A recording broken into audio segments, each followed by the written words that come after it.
Okey, kembali lagi dalam channel YouTube saya, Pro Toza Channel. Hari ni kita ada LDV 160. Hari ni dia nak turun fork. Dia dah beli fork lain, dia nak simpan fork original. So hari ni nak tukar fork dengan tukar exhaust. Berbu steel rasanya dia beli. So sekejap kita tengok barang, and then kita start tukar. Okay, tukar exhaust dengan tukar fork ni. Okay, so kita buka dulu skru ni. Skru cover ni. Okay, skru cover ni kena buka, and then auto sensor dia kena buka.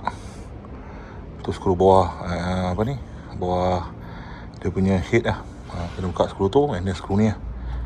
Okay, kita buka cover ni dulu. Senang nanti nak masuk itu pun senang. So kita buka, kita kena buka skru ni dulu lah. Skru ni dulu. Skru ni.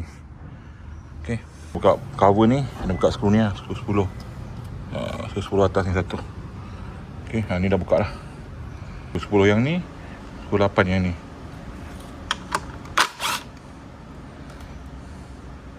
Okay, nak buka cover ni kena tarik lah. Dia slide kat sini. Nanti getah-getah ni semua kena ambil balik lah. Kena ambil balik. Okay, dah buka cover ni, baru kita boleh buka skru ni lah. Skru ni saiz 14. Okay, buat 14. Okay, pasang dekat mata impact lah.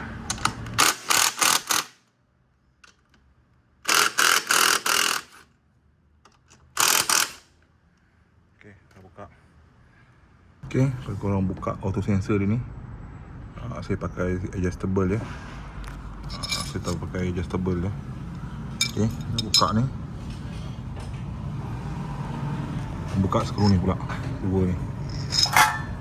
Ni betul buka skru ni lah. Dua skru ni. Pakai box 10 dengan extension.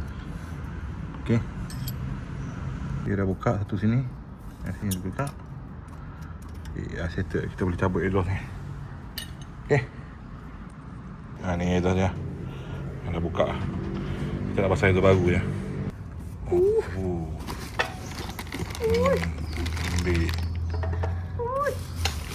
berapa mm ni mat? Besar banget. Besar banget. Exhaust dah siap. Kita buka fork pula. Kita buka fork. Ni lagi. Ni.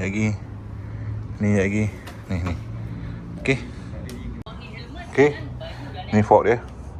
Dia pakai fork 1.5 inci forward lah. Fork ni PMP je. So sini masuk sini je. Masuk sini, korang kunci je balik ikut asal.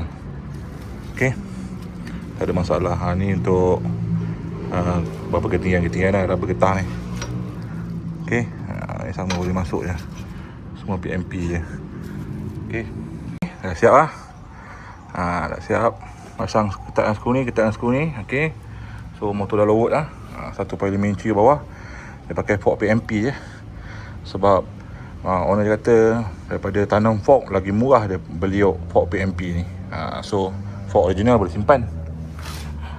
Okay, so saya nak pasang tayar, and then kita pasang lah ni balik. Pasang tayar dulu, dan kemudian kita pasang brake. Okay, sebelum tu pasang magnet dulu. Okay, dah siap pasang magnet. Kita pasang tayar. Dah siap pasang ni, dah siap pasang ABS, kita pasang caliper brake. Lepas tu dah siap lah. Saya pasang caliper brake kejap. Siap. Nampak dia cantik lah. Okay, macam ni bunyi dia. Berbu steel. Okay, ni fork dah lowered. Okay, jangan lupa subscribe guys. Bye.